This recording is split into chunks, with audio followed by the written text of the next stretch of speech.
Hello, welcome to another episode of CGN Live. Apologize for the my tardiness. My coffee just got done brewing. Hello, everybody. My name is Taylor of Taylor Talks Comics. If you're in the chat, drop a line and let me know that you're here. Say hello. I get my second screen going here. I am on, right? Yeah. Let's see here.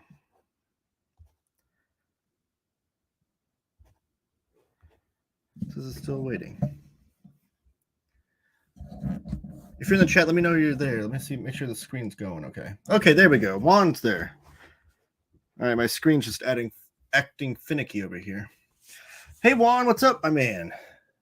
Thanks for joining me. I gotta get this worked out so I can see the chat. There we go. Okay. Everything's good to go now.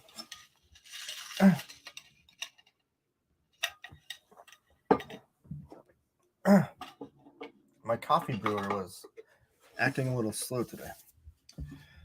All right, so this is CGN Live. Thanks for joining me again, everybody.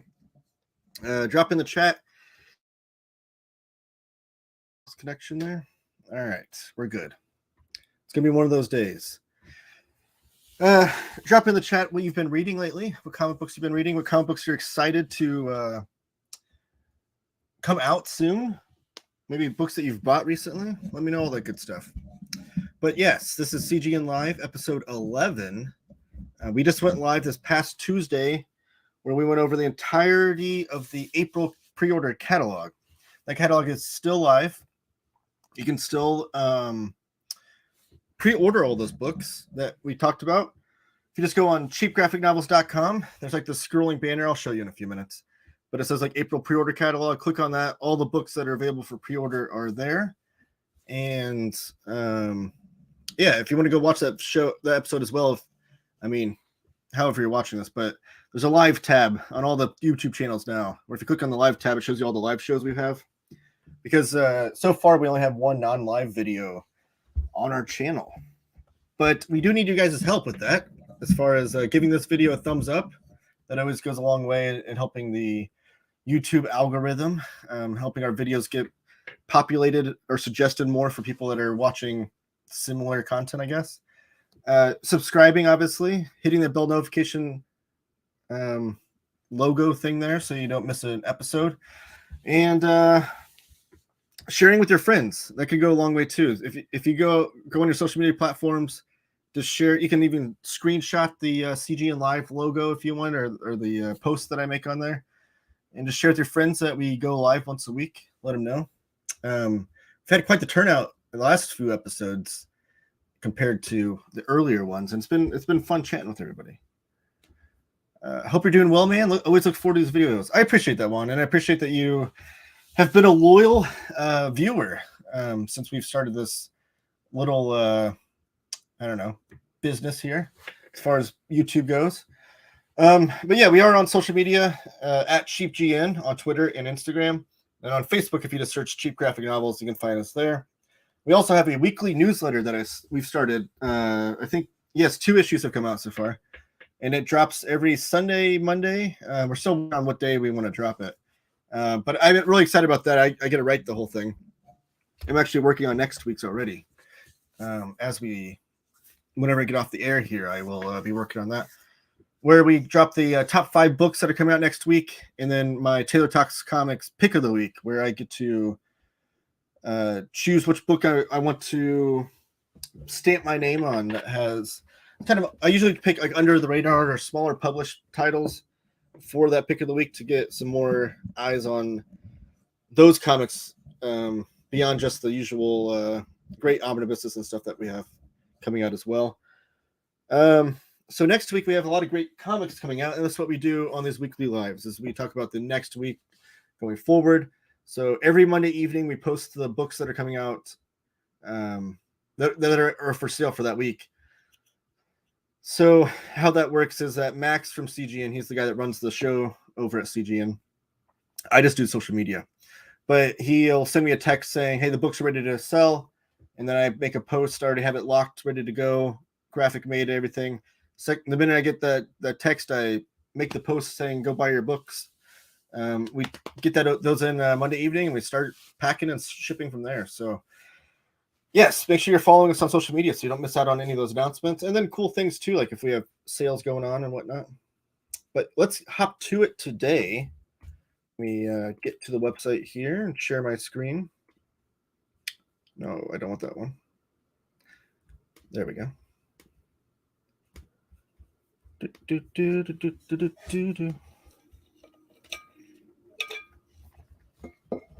All right, make sure that's working okay. There we go. Okay, so this is the front page of Cheap Graphic Novels. You can see the scrolling banner here at the top. We have Nick and Dent sale live. We have some items there. The DC Omnibus and More sale. There's still some items in there. And then the April catalog pre-orders are live. So that's what I was talking about earlier.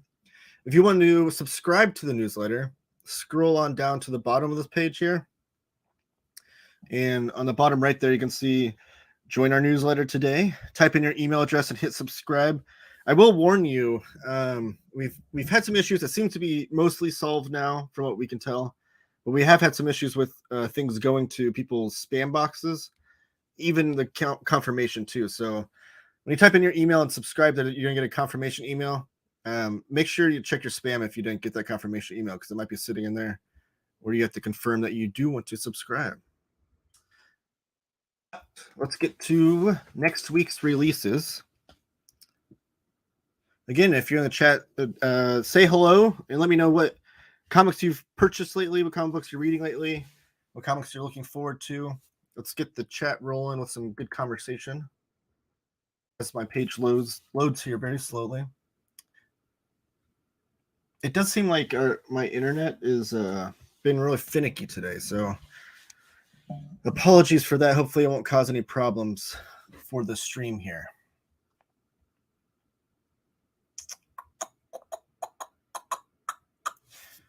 Or else it's just going to be dead air.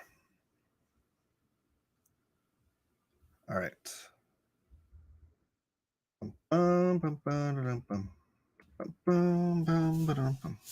I'll just hum to you guys as it loads there. I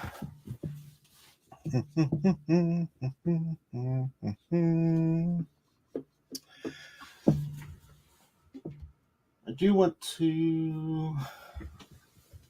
All right. Sorry, guys. This is just going really slow here. There we go. All right. Here we go. And there's Real American Brian with dropping a yo. Real American Brian's got his own YouTube channel. Make sure to check that out. All right. Here we go. We are live. So if you're new here too, it's going to say out of stock right here. Can you guys even see my cursor? You can. Okay. It's going to say out of stock right here. Just ignore that. Once these go live on Monday, once I make that post and all that jazz that I just talked about, it'll say add to cart right there. So just as out of stock because you can't order it at the moment. But up first, we have an artist edition. This is for Kevin Nolan. And these are put out by IDW Publishing. And these are huge books. If you've never seen these books, like the trim size on these things is always like true to the original art size. So most artists in comics draw on like 11 by 17 paper. Or, and some draw bigger, some draw smaller. But these artist editions are always done to make the art the true size. And IDW does a great job with these presentations, so it feels like you actually have like the original art pages in this book. But this is Kevin Nolan, who is a true artist, it says. He won the coveted Eisner Award for his art on Jack B. Quick, collaboration with Alan Moore. And he also inked Batman's Sword of Azrael over Joe Quesada. I'm trying to see what the content is in here. Oh, it has 2 complete stories in here, most notably his fully painted 62-page Man-Thing graphic novel written by Steve Gerber. A true labor of love, the graphic novel took Nolan 25 years to complete. Is that? I wonder. Is that the Man-Thing omnibus? Where is it? Here it is. Oh. I should have had this prepared ahead of time, but I don't think it is. Because then I could show off some of the artwork from it. Is Kevin Nolan on here? No, it's not. Okay, never mind. I thought it might be in the Man-Thing omnibus because I think that came out much later too. I think, if I remember correctly, that might have been released posthumously after Steve Gerber passed away. Like he wrote it, like it says right here, 25 years labor of love. I think Steve Gerber wrote it, and then Kevin Nolan had been working on it for so long that I think it might have been released after Steve Gerber passed. Let me know in the comments if I have that wrong, but regardless, a lot of these artist editions have that aspect too, where they have a whole complete story too, so you get every single page of the original art, or scans of the original art, with the whole story, so you can read the whole story as it was drawn, if you will. But they're scanned in full color, so the artwork is black and white. But what scanning it in full color brings to you is you get to see like the blue line pencils if they have that in there. You get to see the full aspects of any paste ups or whiteout they had to put in there, and that kind of thing. So like when they say full color, like it's still black and white art, but those aspects that would be color on the original art page are still present. If that makes any sense. I don't know if I'm butchering the explanation of that, but that is 30% off, $104.99 at Cheap Graphic Novels next Monday. Whew. Okay, and then up next is I think the only Marvel omnibus next week. Yeah, the War of Kings omnibus. We have 2 covers here, and if you go to Near Mint Edition, there's social media. They have Omar put pictures up there, of the cover here, the direct market cover, and the spines on both of these are dramatically different. I will say, normally the different covers, you'll get like the cover itself will be different, but the spine will be mostly the same, with maybe the character at the bottom of the spine being the one difference. But these dust jackets are totally different. So the DM variant cover here by Brandon Peterson, that I'm showing you off here, is the one that Omar posted on Near Mint Conditions social media. So go check that out. It's Near Mint Con is how you can follow his Instagram and Twitter. In full disclosure, I do his social media as well. So I do social media for both CGN and Near Mint, but that's how I know this was posted, because I posted it. But this cover here is the one that was posted, and the spine is really cool because it's black with like a red stripe down the middle, but it matches the other omnibuses of the series, which I'll get to you in a minute. Previously, the standard edition cover, which I'll show you off here, has like this wraparound look to it on the art by Yarden. And that spine design and those colors is what you see, or the colors in the art you see there on the cover is what wraps around the whole spine. So the spine itself is not like mostly black like you would have on your typical Marvel omnibuses, I guess. So if that is I just want to put that out there, that is a thing.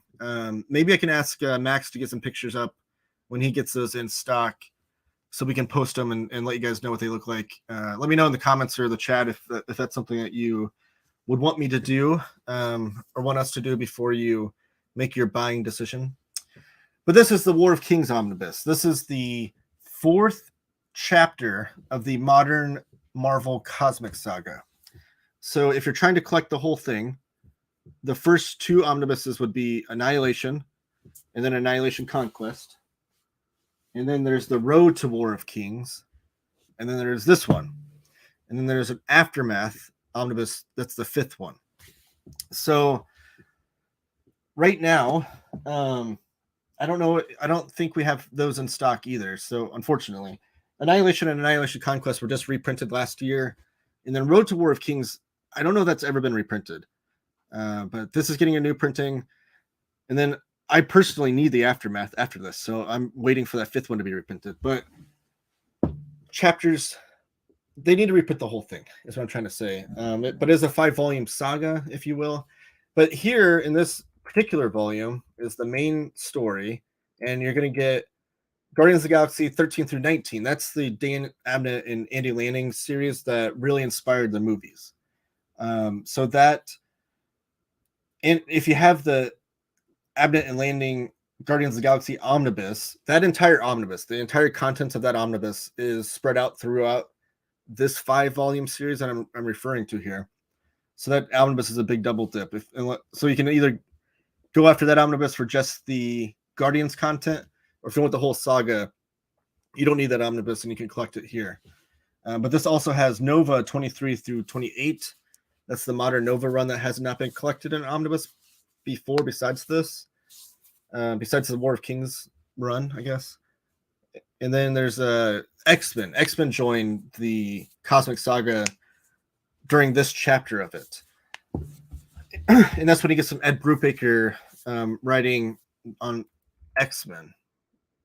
So this is the big event, if you will. The Road 2 and the Aftermath are what go wrap around it. But if you want just this event, you want to know kind of what the whole Cosmic Saga thing is about that people have talked about, maybe get this book. But this is $74.99. We have both cover options. The savings of $50 and 40% off. Let's see. I heard a lot of people excited about the War of Kings Omni. Yes, it is. So it really blows my mind that Marvel hasn't just reprinted the entire line in succession at once. Because when I first got into the omnibus game, which, geez, I think was like 6 years ago, maybe. I think 2017 is when I first started really following the omnibus format and all that stuff.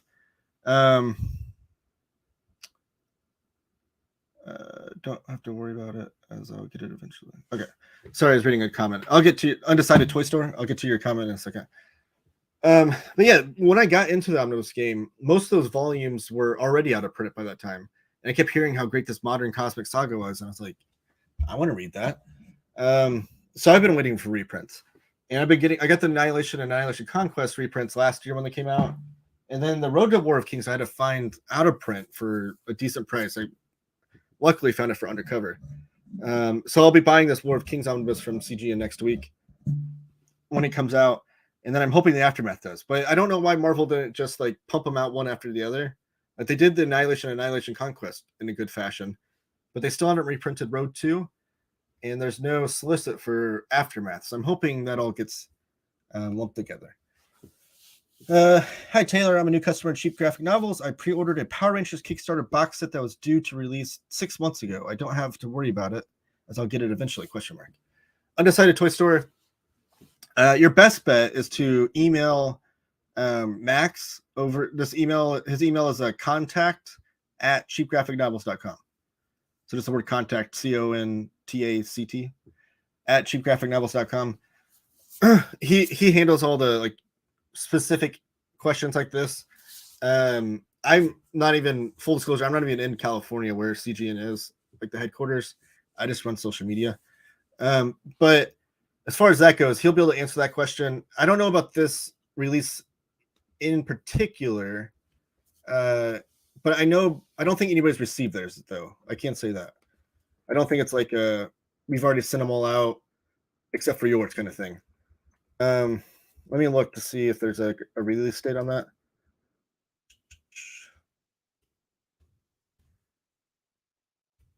But I don't think you need to be concerned. We'll take care of you. We'll figure it out. But as far as like the actual date, let me see if there's a date on the website here. Yeah, it says September 20. Yeah, I don't know. I don't know that anybody's received theirs or not, but yes, Undecided Toy Store. Oh, you already said it. Okay. Yeah, you're no problem. I would just email Max, contact@cheapgraphicnovels.com, and Morphin Edition. Okay. Yeah. You just email him, and then he'll be able to give you an update on where that's at and what's going on there. He's always good about that. So, and I'll text him too and let him know that you're sending him. Okay, that your email's coming. I'll let him know and so he can look for it too. Undecided Toy Store. Yes, but yeah, the Power Ranger comics are great though. I'm happy for you. I'm excited for you to get that. Have you read them yet? Undecided Toy Store. Low hit. Hi Taylor, I'm a new customer of Cheap Graphic Novels and I pre-order nothing as I am in Canada, so I don't have to worry. Thank you, Low hit. Thank you for joining us though. And yes, that's what I always tell people is you don't have to be from the States. That's where our customers are. But even if you're international, you can still watch the show and see what books are coming out. They'll be available in the outlets that you can buy them in. Okay, so up next we have the top 10 compendium. This is what I'm super excited about. Alan Moore is my all-time favorite comic book writer, and I've never read top 10 before. So I'm stoked to finally be able to read it. It's got artwork by Gene Ha and Xander Cannon, and I believe Xander Cannon finishes the writing duties at the end because I think Alan Moore hops off the book towards the end, and Xander Cannon finishes out the writing. And Xander Cannon, I love his work on Kaiju Max. I love that series. It's one of my favorite like modern independent series that I always love talking about. So I'm excited to read that too, or read his work on here, and also read his artwork, or to be able to see his artwork in here. That's not just kaiju monsters. But this is like, I've always heard people describe that this is like Alan Moore's love letter to superheroes. That like people that think that Alan Moore hates superheroes, or he has like he only wants to show superheroes on like the worst light kind of thing, because you think of like Watchmen and I don't know, Swamp Thing, I guess. Like he's always trying to like dissect and deconstruct superheroes. And then even afterwards, some of his public comments lately in the last 10 years or so, it sounds like he hates superheroes. I think that couldn't be further from the truth. I think there's some other issues going on there, but I will. Sorry, I'm getting a text here.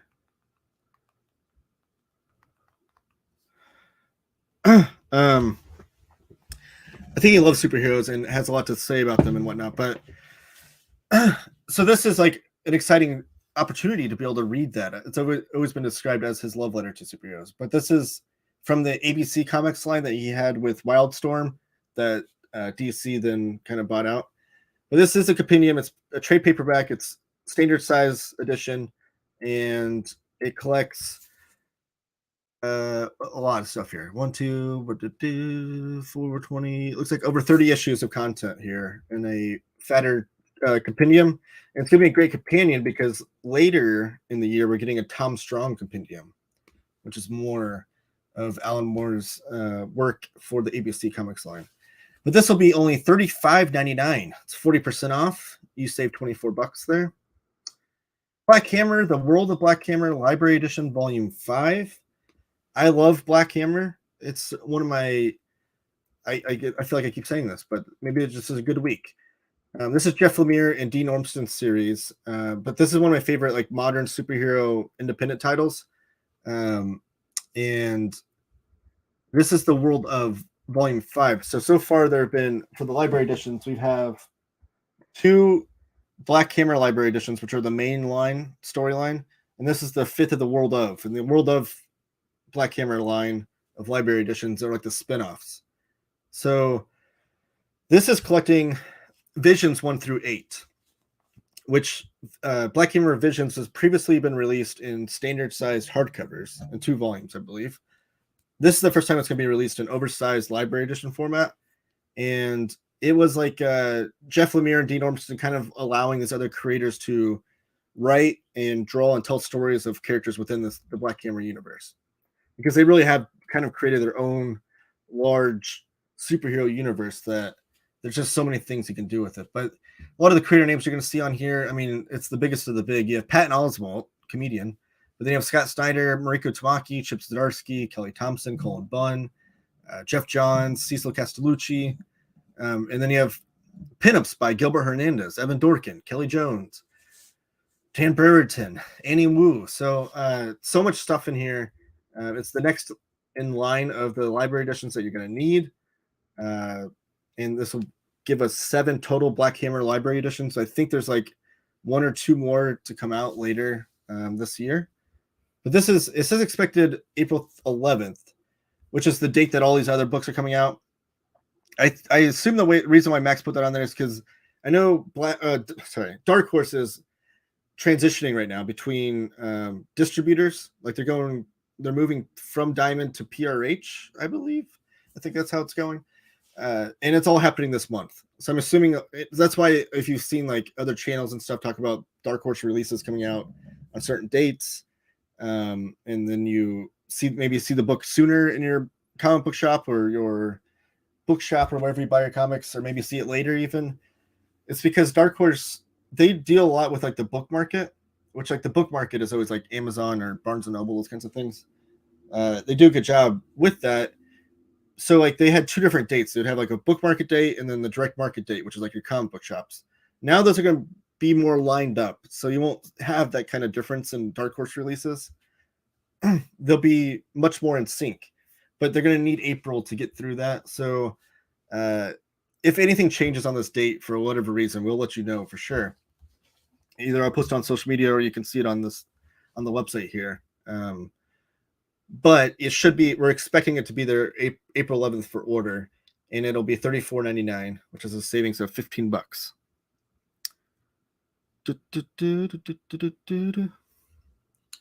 We got, yes, I read all of them. Couldn't resist collecting the hardcovers. Yes, my friend Connor, who I think he joins us sometimes, he's a huge fan of the Power Rangers, Boom comics, and just tokusatsu genre in general. And I've read the first 3 hardcovers, I believe, and I liked them a lot. I need to get the rest though. I'm a little bit behind on collecting this, but they're really fun comics. And I even like Omar from New Rank Edition said he grew up not really liking Power Rangers. It was that's kind of like the show his little brothers watched, but he felt he was too old for it. But he collects the Power Rangers comics from Boom that are in these deluxe editions, and he says that he loves them. So they're kind of there for everybody. If you love the idea of Power Ranger superheroes and giant robots fighting giant monsters, like maybe this is the comic for you. And Low Hit says Alan Moore, Tom Strong also is getting a comedian now, doesn't it? Yes, I think that one's coming out in a few months though. Not yet. So top 10 is first, and then we'll get the Tom Strong one. Up next, we have The Art of Peter Bergting. Award-winning comic artist, illustrator Peter Bergting showcases a body of work nearly 30 years in the making. So this is an art book showing off all of his artwork. It's a gorgeous hardcover, it says. But this will be $34.99, due out next Monday. Adventures of Peter Wheat from Walt Kelly. This is the complete series, volume 2. This is by Hermes Press. Sorry, I always pronounce their name wrong. I don't know why. I think it's because there's that clothing line called Hermes, how people pronounce it, and then there's Hermes, the like Greek figure, and I always go back and forth on how to pronounce that. I think it's Hermes Press though. And Walt Kelly, he did a Pogo, was his big series that he did, which was a huge inspiration for Bone from Jeff Smith. So I've never read Peter Wheat before though, but Pogo is a series that I've always been fascinated by, and Walt Kelly's cartooning is amazing. This looks to be earlier work from him though. It says between 1948 and 1951, Kelly drew 35 issues of The Adventures of Peter Wheat, a 16-page comic book giveaway to bakeries to promote Peter Wheat bread. Okay, that sounds really fun. But this collects 15 through 25, which would be. It looks like there could be another volume of this after that though. But what I was going to say is Hermes Press, they have beautiful books. I have the Sky Masters of the Space Force from Jack Kirby, and it's really well put together. But this is a trade paperback, and this is $31.99, savings of 20%. Next Monday, it'll be on sale at cheapgraphicnovels.com. Then we have Walt Disney's Silly Symphonies from Fantagraphics. This is a reprint because Sunday Press, I think is the company that used to print these. They have now gone into a partnership with Fantagraphics, and Sunday Press what their thing was that they released a lot of these old newspaper strips or Sunday strips and printed those, and now they're in partnership with Fantagraphics. And Fantagraphics has a long history of doing this. publishing and printing these old newspaper strips with like Peanuts. The Peanuts line alone kind of kept Fantagraphics afloat in the late 90s when they were when the whole comic book business was kind of plummeting to the ground, if you will, and a lot of smaller publishers were struggling. Fantagraphics picked up the Peanuts line by Charles Schultz, and they started printing those in hardcovers, and that line alone kind of kept them afloat, and now they're thriving. And then since then, they've gone on to do other things like Prince Valiant, Crazy and Ignatz, Crazy Cat, and some other things. So they're in partnership now with Sunday Press doing these reprints of these older titles. And this one's Silly Symphonies. This is a lot of early like Walt Disney comics. And the artist on these, does it say in the solicit here? It doesn't. Okay. Or at least not that I can see through skimming. But you can see on the cover there, like that's like the original model of like Donald Duck. You can see in the background he looks more like an actual duck. That would go on to change. But I heard the artwork in this is really, really good, so I'm intrigued to see it. But it is a Fantagraphics book, and it's 25% off. You get it for $29.99. X-Men Epic Collection Legacies. So this is early 90s. I think this is 1993 era X-Men, and it's like the Scott Lobdell, Brandon Peterson era. And I think, let me see here. So this collects issues 297 through 300 of Uncanny X-Men, and then X-Men 17 through 23. 288. Okay, so this actually, I think that's volume 22 then, because volume 20, which is Bishop's Crossing, stopped with Uncanny at 288. So it looks like there's a volume in between. If you don't know, like the Epic collections, they're always like, they're not always, sorry, but sometimes they're printed out of order. So they might like highlight like a story that hasn't been printed before, or they might do it for like a story reason. Like Kraven's Last Hunt for Spider-Man is a big story. They can put that in one volume, and people that aren't collecting all the Spider-Man Epic collections can maybe go after that one particular volume, and that sort of thing. And I will say, I keep mentioning him, but he's there for comic book knowledge, and I love his channel. But Omar from Near My Condition is a huge X-Men fan. He's an expert, if you will. And he himself is a omnibus collector first. But he said that the Epic collections for X-Men are mapped better, particularly in this era when you have both titles going, like the Uncanny X-Men and the Adjectiveless X-Men. He says that he likes the mapping better in these Epic collections than what we've seen in the oversized format. So with all that said, this X-Men Epic Collection Legacies, it will be $26.99, 40% off next Monday. We've got some more people in the chat. Let me see what's going on.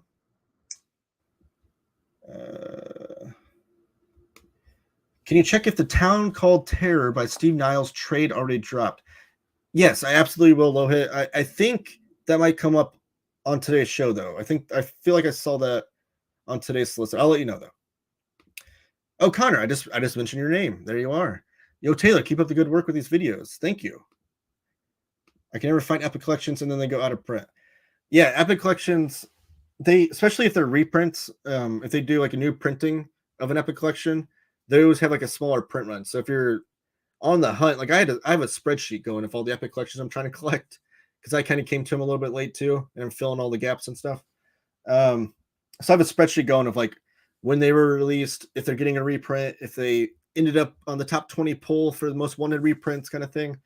And so I'm kind of like, it's helping my buying decisions too, if I need to hunt down one that's out of print or if I need to just wait for it to come back. But it's part of the hobby. It's part of collecting, and I kind of enjoy it. But the Epic Collection line itself is amazing. I love it. It would be a dream if I could have every single volume. Like I think that we're over like 300 volumes now. And I'll never have all those, especially the Star Wars comics. That I've never been the biggest Star Wars comic book fan, so I don't need all those. But it'd be great to have like every line of these characters from beginning to end in those on your shelf. But I just don't have the shelf space for every single one. But regardless, I love collecting them. Psycho Cleveland, Hello, people of the world. Hello, world of the people. Psycho and Connor going back and forth. I come to you from Cleveland with a message of graphic novel greatness. Oh yes, okay.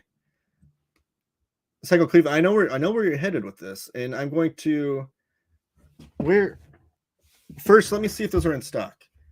Hold on a second. Let's do something here real fast because yes, Psycho Cleveland is talking about Not Away by Joshua Cotter, and it's this super ambitious 7-volume series that he wants to do. But only 2 volumes have been released so far, and I have both of them. I'm going to show them off as long as we have them in stock here, which I hope we do. Okay. There's volume 1. It's in stock. Joshua Cotter posted on social media that he's an independent cartoonist. They're both in stock. Okay, here we go. This is just for you, Psycho Cleveland, and for Josh Cotter. Let me dig these out.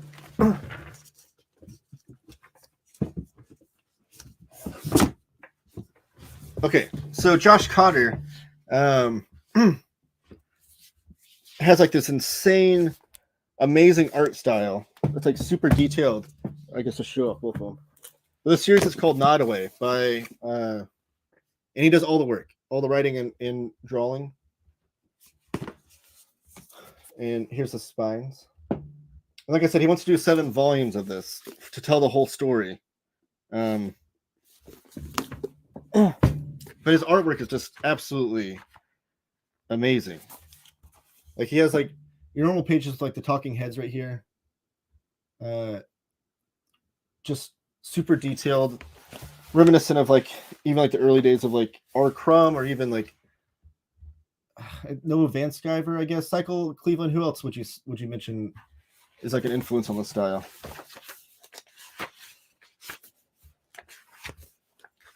But it's such a great exploration of like humanity and technology.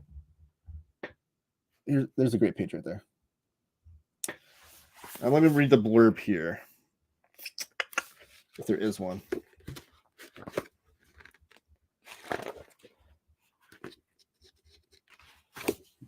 Because it's going to sell better than I can. But here's volume 2, which is a little bit thicker.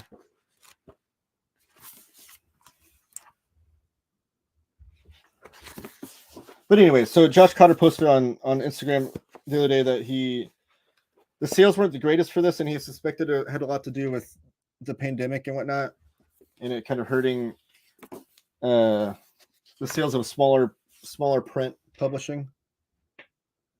Let me see if I can find it on here.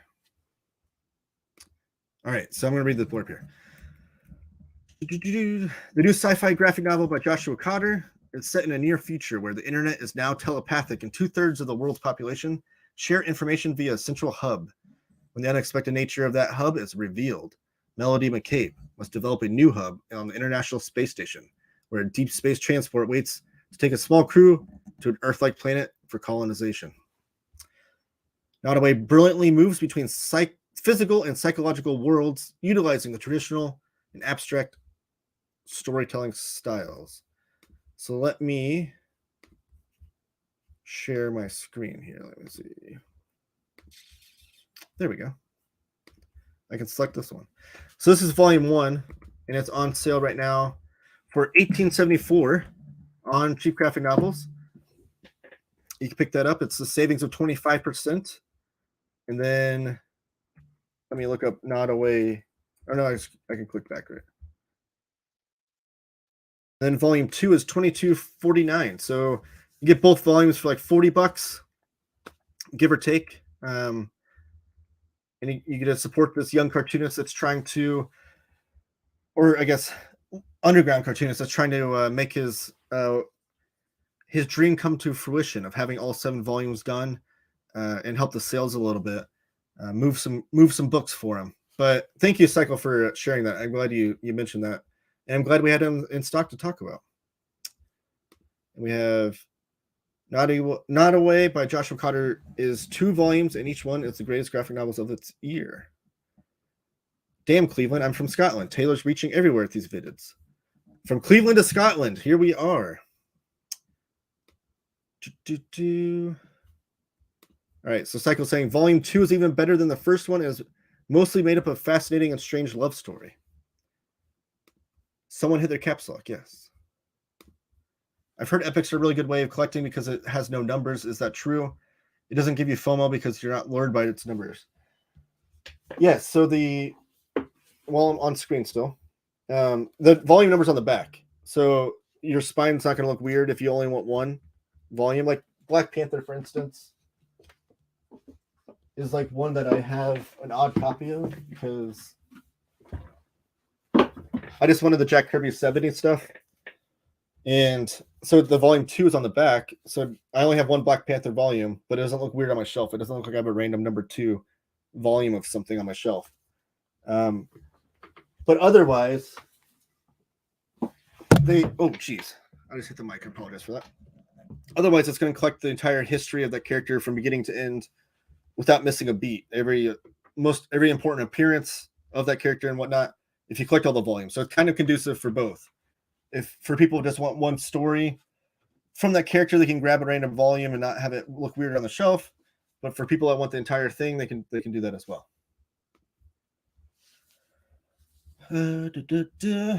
Not Away Volume 2 is criminally overlooked during the pandemic, and we need more eyes on the series so that Josh can keep the series going because it would become one of the horrifically unfinished OGNs. What comics are you reading nowadays? Any recommendations? What I'm reading these days, I'm working on 2 things right now. That's a good question because I'm always asking you guys what you're reading, and I should talk about what I'm reading. But right now, I'm working my way through the August 1961 omnibus, which has all the comics that came out from Marvel in the month of August 1961. And then I'm also working my way through 20th Century Boys, the manga from Naoki Urasawa. And it's been so thrilling is the only word I can keep thinking of to think of that series. Like, it starts off, it's just mind-blowingly good. It starts off with this incredible premise that you were sucked into, and then but you think by the end of I know it's 11 volumes total, but I'm thinking how can they even expand this? It seems like it's gonna be wrapped up in one volume, but then they just keep slowly expanding the story and expanding the world and expanding the possibilities. But it's been such a thrill to read, such a page turner. I'm on volume 3 right now. So that's my thing that I've been reading right now is 20th Century Boys. Not Away will be 7 volumes, but 1,800 pages. The first 2 volumes are 600 pages, so it's 2/3 finished, or 1/3 actually. It's so good. This looks like Ed Piskor art. I'd say they probably have similar influences. I'd say Josh Cotter's influenced by the gods of this world and others. I own original art from Josh. From these books. I'm in love with them. That's awesome. I have the Skyscrapers of the Midwest from him as well. That was put out by, what's the name of that publisher they're not around anymore? They published a lot of Jim Rugg stuff too. I can't think of it. They just stopped publishing books last year. The series is honestly incredible. Interested in those silly symphonies? Any other Sunday strips you'd recommend? I love Crazy Cat. The Crazy and Ignatz hardcovers that Fantagraphics has released are really cool. I think I showed these off on an earlier episode. And they're super affordable. This $35 for cover price for this first volume, and it's a massive book. Compared to your average size comic book, they're huge. That one would be, I'd say, really, really good. The one I want to get, the Sunday strip that I want to get that I haven't read before, I know Neil, if he's watching, will yell at me for this. Oh, wait, I think we have him in the chat. Okay, so I'm gonna wait. I want to let him tell you. I recommend the Popeye and Crazy Cat series Fantagraphics has been doing. Yeah, Fantagraphics has also been doing the Popeye series, reprinting those, and they're really cool because they're in landscape paperbacks, but they put them into a slipcase so you can put them on your shelf and put them normal, with a spine. excuse me, because a lot of landscape books, when you put them on your shelf, they're really awkward. Fantagraphics kind of had the wherewithal to put them in to a slipcase, and so you can still store them vertically, I guess. But that's a series I need to pick up. Cycle. And then the beginning of volume 2, still haven't seen the baddie yet. The organization's mysterious. So Undecided Twister. You're reading. Okay, I thought you were talking about Power Rangers for a second. You're reading 20th Century Boys as well. The organization is mysterious, as is that friend guy. Oh my gosh, that's amazing that you're in volume 2. I'm about to finish volume 3. I'm hopefully going to finish it today. But I could talk all day about 20th Century Boys. I wonder if I send Omar copies of Nottoway 1 and 2, if he could do a video on them. Ad House Books. That's the name of the company. They published Skyscrapers of the Midwest from Josh Cotter. He might. I mean, it wouldn't hurt. I wish I had the platform that Omar does to show off cool things. I'm trying to. I have my own YouTube channel. I've been trying to show off some of these more independent titles and grow the platform so that I can make an impact on these things. I am definitely going to do a video on Nottoway, though. Cycle. Once I saw Josh post that, and then I saw you share it, too, on your Instagram. Once I saw that post, I was like, I have to do a video on that because we gotta see the story get made. And Josh's story, I've been kind of following his like personal story on Instagram, the things that he's been posting the last year or so. I just want that guy to be able to do and make comics and not have to do anything else. Like he's one of those great talents that I wish I had millions of dollars that I can just invest into. Say like, I don't want you to do anything else professionally, just work on comics and then like fund it. But I'm not a millionaire, so. Little Nemo and Slumberland is the best Sunday strip of all time. That's what I was waiting for. Sandwichism with the knowledge here. That's the series I need to get. The big Taschen book that they just reprinted last year. Sandwichism here has been on my case about buying it, and I need to make that happen before it goes out of print again. But the Sunday strips for Little Nemo and Slumberland, if you ever seen them from Winsor McKay, like it blows my mind how ambitious and he wasn't in the concepts he came up with the medium of comics at such an early stage of the medium, because he was doing those like in the early 1900s, like 1910s, 1920s.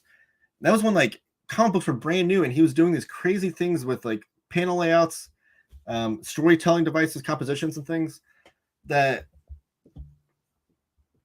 are still kind of mind blowing today. Like those ideas are still kind of high concepts that I can't believe.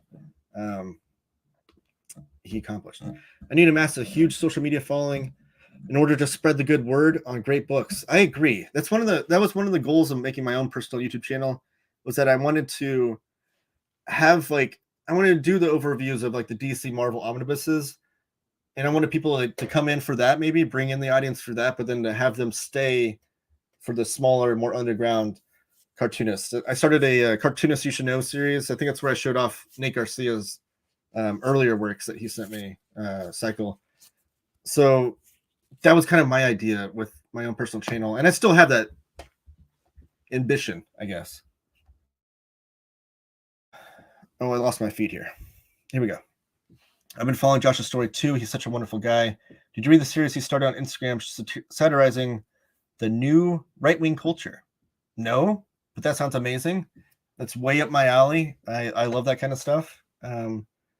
Not to get political here, but no, I need to check that out. Because I'm always, when I say I follow Josh on Instagram, it's always his stories. I'm that guy that just flips through people's stories, and he's been very open about his struggles as a starving artist, if you will. And it kind of breaks my heart. I wish he would. I wish he had the ability to just do the comics he wanted, and the fact that he has this ambition to do, what would you say, 1,800 pages of Nottoway in 7 volumes. I wish he could do it, and I wish it was possible for him to release those like annually or every 2 years or whatever.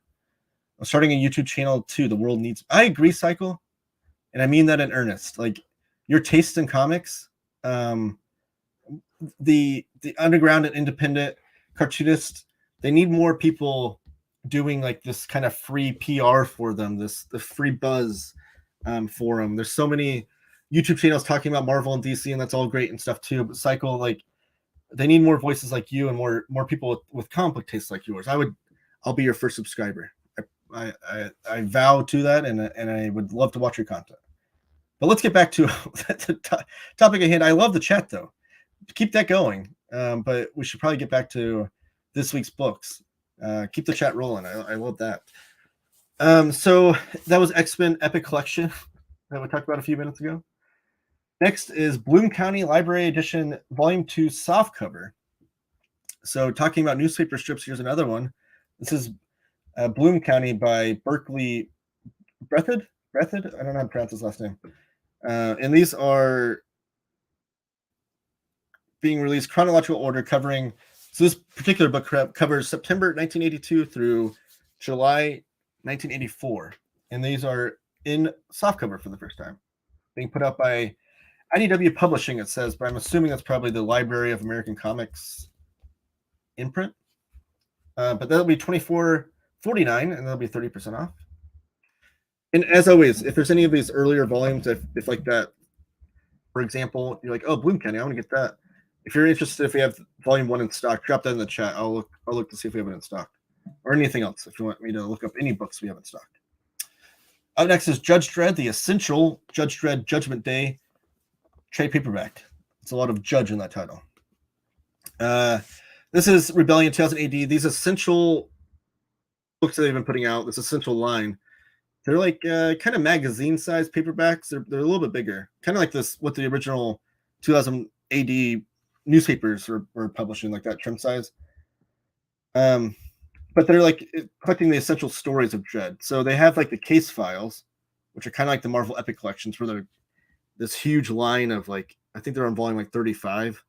And so it was obviously daunting to accomplish for someone to be able to read, beginning to end. These essential ones are kind of just like hitting the big stories. So giving the fans another opportunity, another different way to collect Judge Dredd or to get into it for the first time. And that'll be $23.99. Guardians of the Galaxy Epic Collection, Earth Shall Overcome. So there's a big Guardians of the Galaxy movie coming out next month. And this is timely, obviously. This is $23.99, savings of 40%. And this will be the first in the line of Guardians of the Galaxy Epic Collections. And it collects, so the Guardians of the Galaxy, I'm not going to pull them all off the shelf, but they've been releasing these like thick trade paperbacks before, but they're not Epic Collections. And this one in particular is collecting pretty much what this first volume collected before, with like a few issues of the next volume because they're a little bit thicker. But these are the original stories. So Guardians of the Galaxy, the team didn't have their own comics line until like the 90s with like the Jim Valentino era. But it starts off with Arnold Drake and Gene Colan on the original story. And you can see the lineup there. Like if you're comparing this to the movie, I think only Yondu. Where's he at? Yondu over there, the archer. And then Charlie 27. I think those are the only two characters that have actually been in the movie. So this lineup's totally different than the movie. And Charlie 27 is like a bit character in the last one. But the good thing about this, these are really fun, wacky sci-fi stories that you don't have to have like any prior knowledge to them. Like Yondu even looks way different too. He's that guy. I'm trying to get my finger on right there. But a lot of the stories are written by Steve Gerber too, who always in this era always had like these wacky, bizarre ideas that I loved. And they took place mostly in Guardians of the Galaxy and Marvel's Presents there. But so this has been previously released. This will be the first time it's released in the Epic Collection. So there's that. Let me get back to presenting my screen here.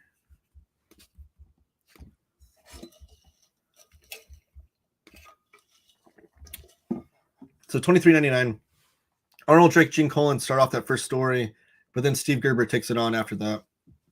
With, I should have told you, I think it's like Sal Buscema does a lot of the artwork. Maybe. Let me see. I thought this would be a lot easier, sorry.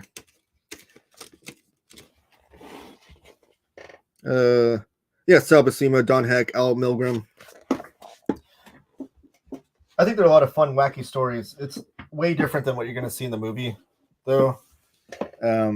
Just a fair warning on that. But I love the Guardians of the Galaxy team in general and throughout the whole history. Judge Dredd, The Essential. We have another Essential from Judge Dredd. This one is about Necropolis. And this one is 2319. Then we have Night Terror hardcover. This is a Fantagraphics release with artwork by John Ken Mortensen. And it's a collection of spine-chilling line drawings, reminiscent of Edward Gorey and Bernie Wrightson. So that sounds amazing. I love both those artists. But Night Terror, that's 25% off. You get that for $22.49.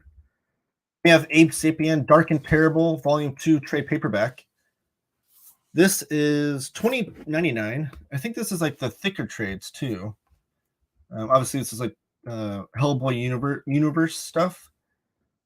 Yeah, it collects Abe Sapien volumes 6 through 8, which are like the old trade paperbacks, volumes 6, 7, and 8. So this is a thicker trade that collects 3 of those old trade paperbacks. You get that for $20.99. Then we have Grindel, Matt Wagner series that's been released in these trade paperback omnibus editions. It says second edition because the first omnibus editions were like smaller trim size. Like, I don't know if anybody in the chat remembers, like, Dark Horse used to print these, like, they were smaller trim size. They weren't quite digest size, but they were smaller. They did them for like Aliens, Predator. Grindel had them. Alien Legion had some. I think RoboCop might have had some. But then they've now been reprinting these Grindels in the Grindel series in these normal trim size trade paperbacks, like their standard size. And this is the 4th volume of this. Over 500 pages of ultra stylish art and story. Grindel is a series I need to dive into. It's one of those things that's always been daunting for me, but these omnibus editions are very user friendly, a great easy way to try it out. So I need to dive into that. Legend of Korra. Did I say the price on that one? That was $20.99 for Grindel. Legend of Korra, Ruins of Empire omnibus trade paperback. This one is only $17.49. Next Monday at Cheap Graphic Novels. Tombs, Junji Ito story collection. So Junji Ito is a horror mangaka that has been having his stuff collected really well in English. Like, he has people that show off their Junji Ito's collection, like their shelf. I'm always so envious of, because I'm so far behind on collecting all of it. But if you're into horror comics and you want to try out manga, I would say you can't go wrong with trying out a Junji Ito comic or manga. And I feel like he always has a user friendly. So it is printed in the traditional Japanese way of left to right. But I feel like his panel layouts and stuff make it easier to get into that kind of orientation of reading the manga, quote unquote, backwards to what we're used to on the Western side of the world. And I say that personally because from a personal experience, because I was trying to get into manga and I had that roadblock of like, I can't do it. I can't read backwards kind of thing. And I tried Junji Ito out. Uzumaki, I think, was my first one. And it made sense in my brain. And now I read all kinds of manga. And for anybody that's not into manga, the way I looked at it is like, I'm only tapping into like half the possibilities of comics I can get into by not reading manga. There's so many. It opened up the floodgates of the possible stories I can read in the comics medium. So try out manga, but this could be a good one to try out too. This is a collection of short stories, and it's in these nice hardcovers that all the short story collections all line up and match nicely. Like they're beautifully made. But this is only $17.24, 25% off next Monday. We have Shang-Chi by Jean Luen Yang, Volume 4. Jean Luen Yang has been writing Shang-Chi for quite a bit now for Marvel. It's hard to tell how many issues he's written because they always kind of reboot the numbers, and they don't even have the numbers in here. But I love the old Shang-Chi comics from like the Paul Galassi era, and I was gonna say Gene Ha, but Gene Day, his era too was great. And and I'm trying to like custom mine those actually a little tidbit, but I need to read the modern run here by Gene Luen Yang, because everything I've read by him I've enjoyed. So I have a feeling that he can really write this character well, and the series has been lasting a long time, so obviously it's popular. But that trade paperback is $14.99 next Monday.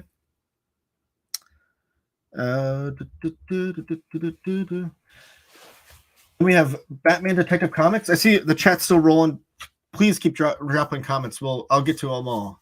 I'm just trying to run through this a little bit. But yeah, keep that conversation going. Batman Detective Comics Volume 4, Riddle Me This hardcover. These are standard edition hardcovers. This one will be $14.99, and this is the Mariko Tamaki, Ivan Reyes era. David Lapham is doing some drawing in here too, it looks like.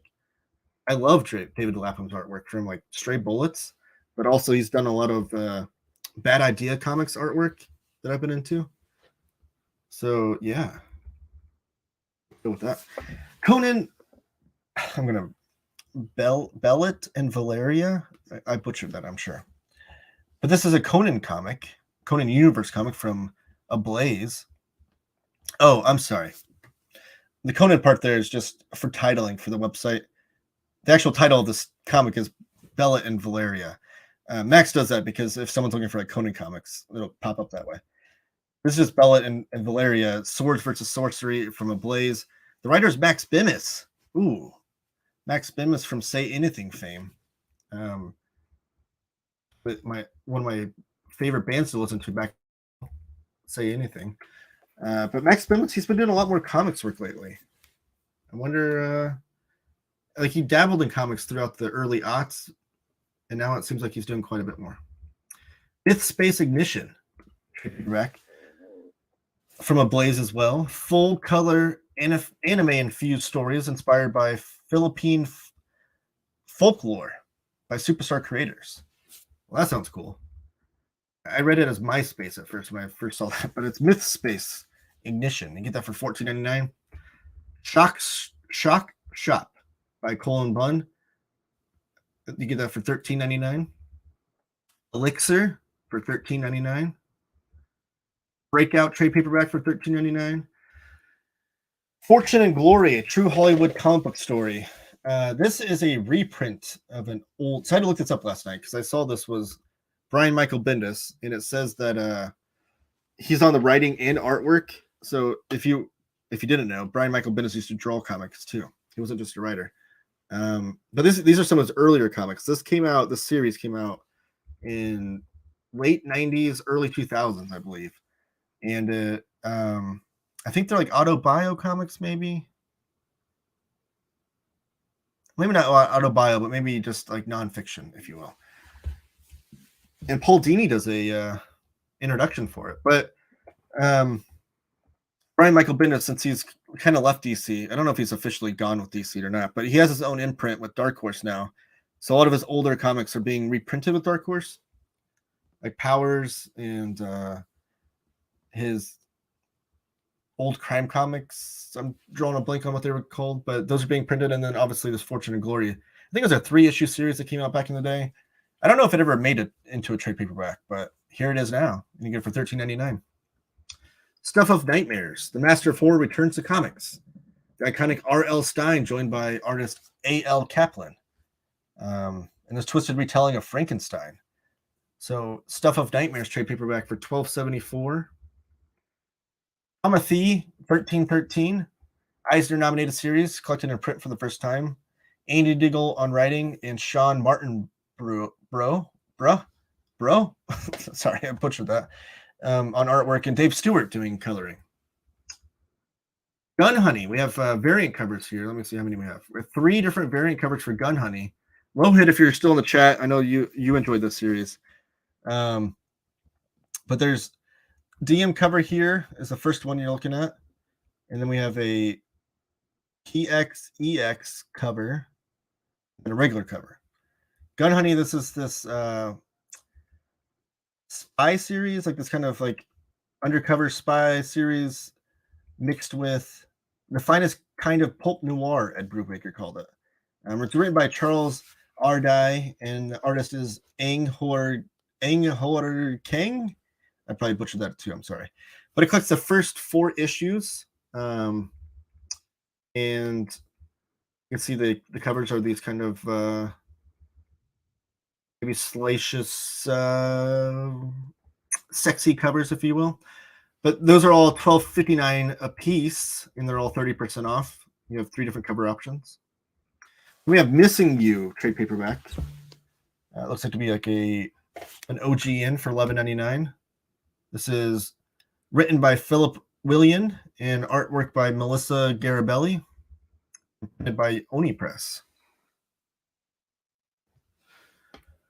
We have Nita Hawes' Nightmare Blog, Volume 2 trade paperback. This is $11.89. Town Called Terror. Is this the one you were talking about, Lohit? I think this is the one I was thinking about. Steve Niles, trade paperback coming out for Image next week, next Monday. We Only Find Them When They're Dead, Volume 3. This is the Al Ewing sci-fi horror series with artwork by Simone Di Maio.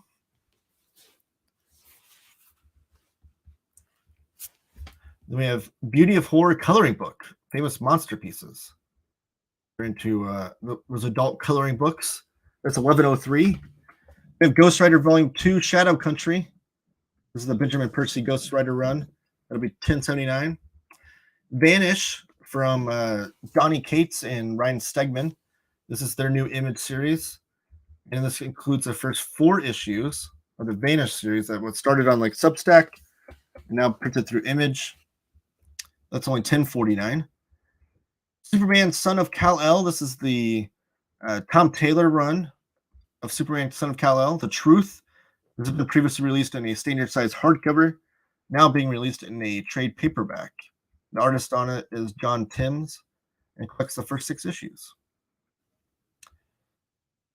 Future State Gotham, Volume 3, Batman at War, trade paperback. This is Dennis Culver on writing and Giannis Miliganana. Justin Greenwood. I apologize for butchering your name. But this is includes issues 13 through 18. Blitz Volume 2 trade paperback. That's only $9.73. The Mighty Marvel Masterworks, Mighty Thor Volume 3. We have both covers here. The first cover here is the DM variant. It's got the Jack Kirby artwork on it. And then the next cover is by Romero, who's doing another cover. And the spines look different, the backs look different, but the content is the same. This includes, these are like digest-sized trade paperbacks. My son has a bunch of them. And because I think that trim size is aimed at towards kids and whatnot. But this includes, it doesn't tell you what it includes. Okay. It's the 3rd volume, though. They're collecting them in chronological order, the issues. So this is probably, this volume probably, it doesn't say.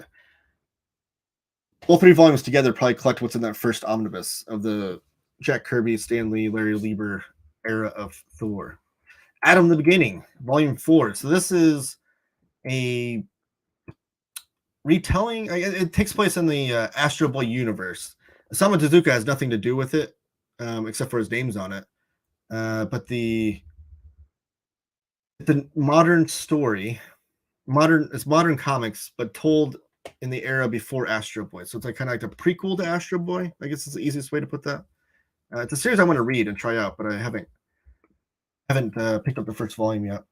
And then we're going to conclude with Nova, Sam, and Alexander. This is a digest-sized book. It's only $8.39, collecting Nova 1 through 9. Point 1, number 1, Marvel Now, Point 1, number 1, and Nova number 10.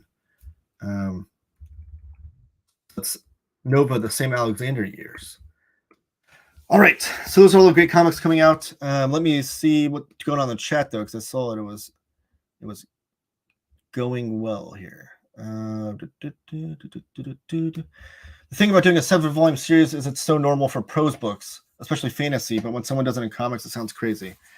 I agree. I think I agree, but I think it's becoming more normal in comics, and I think that I had this epiphany kind of today, actually, because I was at Walmart and I always go through their manga book section, and every time it makes me so sad that Marvel and DC are not putting books on those shelves too. It's one of the many reasons why I think manga is killing it in sales, and Marvel and DC is they're not falling behind. Like they're still just fine too, but I feel like there's such a market there that they can be tapping into. But anyways, I always looked through the manga, and they had One Piece volume 102. One Piece is obviously the long running series, and it's super popular, both in Japan and here on the West. But they had volume 102 there. I was just thinking, we have such a aversion to in America with American comics, especially Big Two comics, that they're always rebooting the series. They're like, okay, we went to issue number 12, let's do a new number 1 and get more people on board, because people won't buy an issue 13, they'll buy issue number 1 kind of thing. And I always hate that. I wish they would just stick with the numbers and market them properly.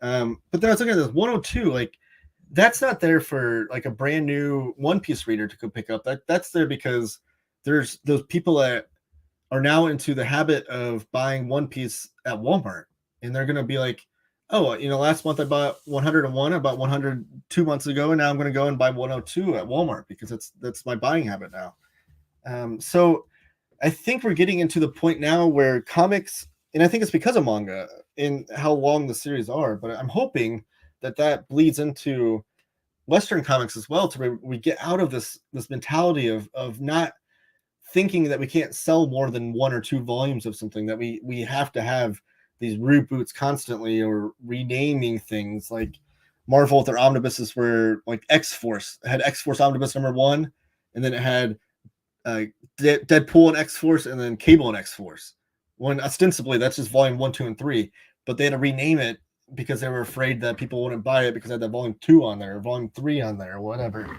that was. And there's probably market research to back those things up too. I'm sure I'm sure Max at CGN can present to me that like volume 1 sell this high, and then every volume number, kind of dips down from there on.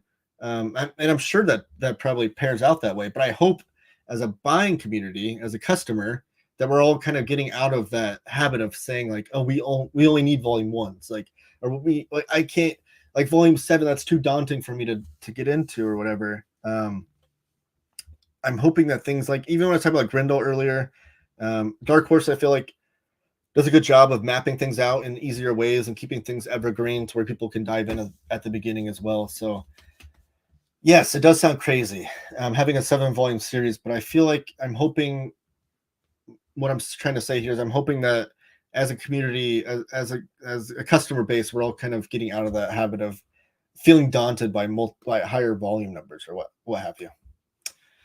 My channel will be under another assumed name in case it sucks and I can disavow it. All right, just make sure you let me know what that unassumed name is, Psycho Cleveland, so I can watch it. And I promise I won't tell you it sucks. I will watch the content. Judge Dredd is so damn good, I need to read more of that stuff. I'm very seriously planning to start an artist fund that is going to essentially be the same thing Annie Koyama does. Is that... I don't think I'm familiar with what you're talking about. Does that have anything to do with Koyama Press? I'm curious to hear.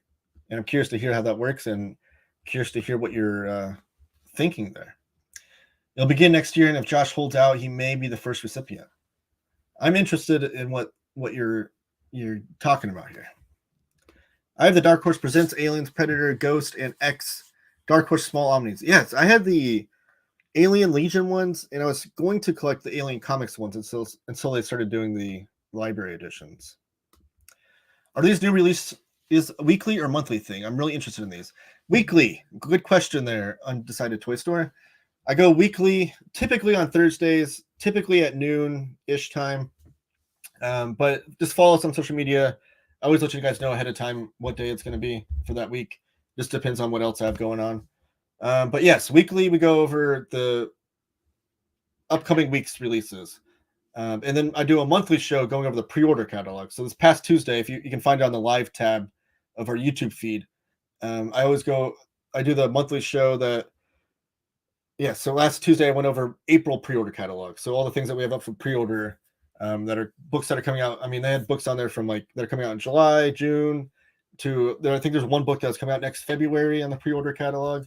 That's all determined by how the comic book publishers and stuff, what they put in the catalog and when they're coming out and that kind of thing. But we have them up for pre-order.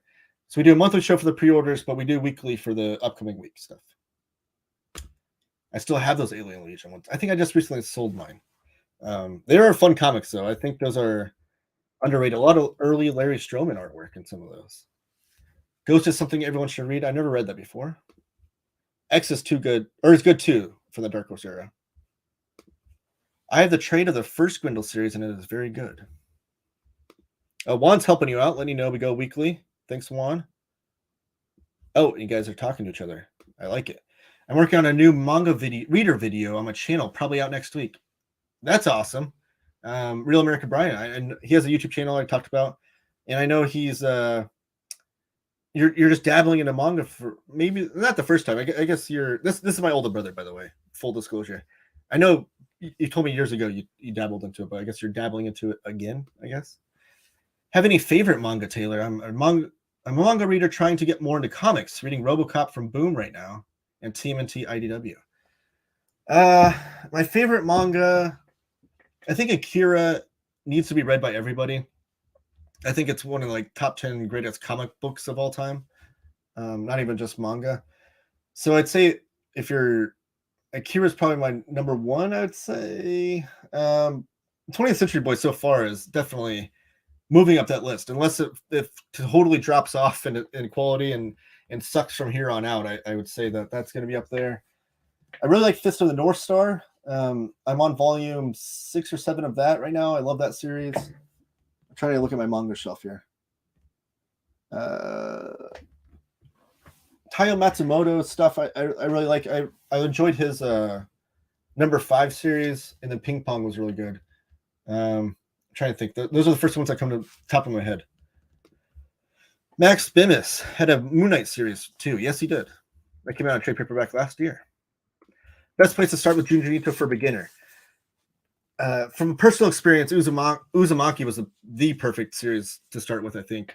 And I think one thing I will say that Junji Ito does that better than any other comic book artist that I see, I think he's like number 1 at this, is the page turn. So I think comics as a medium can do so many other things that other mediums can't. And one of the things I always kind of talk about is that page turn. There's no other medium that has the ability to, as you're reading a story, have that page turn with a big reveal on the other side, and have like the reader be in control of that situation, that reading habit. Like you're watching a movie, I guess you could pause at a certain point before the big jump scare or something if you want to, but nothing else has that, where it's like that very intimate, like one person reading a situation and you're just getting to that page turn with a big reveal on the next page. And some writers and artists like really like play well with that, because I feel like it's one of the best tools in the toolbox that a comics creator can have. But Junji Ito, I think, is like the master of it. So when you're reading his horror stuff, like you get those moments that you're reading, like if you're watching like a great horror movie with those jump scares, but it's done in such a, like you almost know what's happening, and you can even slow down. You're like, oh, I don't know what's going to happen, and then you reveal the big page turn. Uzumaki though was I think of all the works I've read of his, that one had the best page turns and great horror comics too. I think Rimina would be the other one I would recommend. That was one of his earlier works, but it's like sci-fi horror. That one was, and it's a little bit thinner too. Uzumaki's kind of thick. Rimina is a little bit thinner. That's one I'd recommend too. So Rimina or Uzumaki would be my recommendations. Ooh, Gun Honey, getting that. Yep, I shouted you out for that. It's about a lady spy and her journey in this crime pulpy noir world. So there's Lohit's elevator pitch for Gun Honey. Provocative is the word for those covers. Okay, I would use that. Maybe that's probably a nicer word than salacious. Vanish has been good. I'm continuing to read that. And then Lohit also says Uzumaki for Ito. Annie Koyama stopped her press, but I believe she still does Koyama Cares, which is a fund where she awards a lump sum to a cartoonist in order. Okay, I didn't know that. I have a lot of Koyama press books. Like I have a bunch of Michael DeForge books, and I think Ben Sears. I've had some of his stuff from Koyama. I didn't know that it was like funded that way though. I need to look more into that. Koyama Provides is what it's called. Okay, here we go. She gives out $1,500 grants, but apparently in 2022 she gave out $100,000 in grants. That's even more than I thought. That's what I'm talking about. That's the kind of money I wish I had to give to these cartoonists, to be able to just fund their projects and their dreams. I definitely don't have Koyama money, but I can give out and make a big an impact, I hope. Well, Psycho Cleveland, if that's something that you dabble in, that's something you decide to do, I will shout it from the rooftops, because that's something that I I would definitely support. But yes, so thank you so much in the chat. We've had such a good turnout these last few weeks, and I really appreciate growing this channel. Give this video a thumbs up on your way out. And like I said, the biggest thing that can help is if you share this with all your friends. Screenshot the little CGN Live logo I made and post it on your social media. Let them know that we go weekly live. Maybe post a link to the channel on there too. Get some more people to subscribe. I think we're up above 150 subscribers now, so that's great. But I'd love to get it. I think I'd like to get to 500 by the end of a couple months here. So that'd be great. So thank you so much for joining me. We'll be going live again a week from today, probably. I think, yeah, next Thursday. Next Thursday at noon should be the next show. And then follow us on social media. Twitter and Instagram is at CheapGN. Search for Cheap Graphic Novels on Facebook. And look forward to the weekly newsletter. I write a weekly newsletter for CGN. It drops every Sunday, Monday-ish. If you want to subscribe, just go to the cheapgraphicnovels.com. Scroll down to the very bottom of the page. On the bottom right there, you can type in your email. You'll get an email confirmation. Make sure you confirm that so you can get the next newsletter issue that I write. I always put my top 5 books coming out, and then the Taylor Talks Comics pick of the week is on there as well. And that'll drop this week too. And just check your spam box. Make sure that confirmation email didn't get sit there and whatnot. Thanks. Was fun. Thank you for joining me. I always like to see new faces in the chat, and I like to see the loyal viewers in the chat as well. Thank you so much, guys, for watching. I'll catch you guys on the next one. Have a great day.